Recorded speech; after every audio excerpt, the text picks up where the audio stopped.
न्यायाधीश कैसे न्याय करेगा? न्यायाधीश कैसे न्याय करेगा जब तक उसे ध्यान की किसी प्रक्रिया से गुजरने का मौका न मिला हो। और कहीं दुनिया की किसी कानून की किताब में नहीं लिखा है कि न्यायाधीश पहले ध्यान करे। लिखा ही नहीं। ध्यान से न्यायाधीश का क्या संबंध? न्यायाधीश पहले ध्यान करे, पहले चित्त की उस अवस्था को उपलब्ध हो जहां उस पर अचेतन के प्रभाव नहीं पड़ते हो, जिसके भीतर ही अभी समता नहीं है। वह न्याय कैसे करेगा?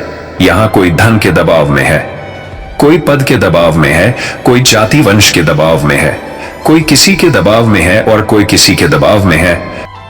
लेकिन यहां न्याय की स्थिति में कोई भी नहीं है।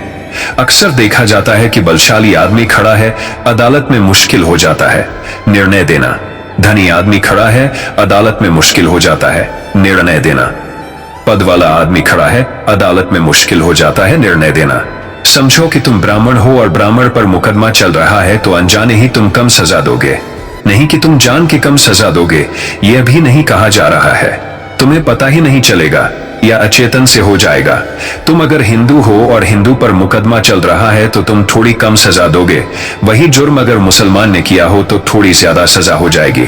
अब कुछ बहुत नापतौल के उपाय तो नहीं है। उसी जुर्म के लिए साल की सजा दी जा सकती है, उसी जुर्म के लिए 1.5 साल की सजा दी जा सकती है, उसी जुर्म के लिए माफ भी किया जा सकता है। तुम तरकीब खोज लोगे, तुम उपाय खोज लोगे, और ऐसा नहीं कि तुम जानबूझकर ये कर रहे हो। ख्याल रखना, यह सब अनजाने में हो रहा है, तुम्हें पता ही नहीं चलेगा।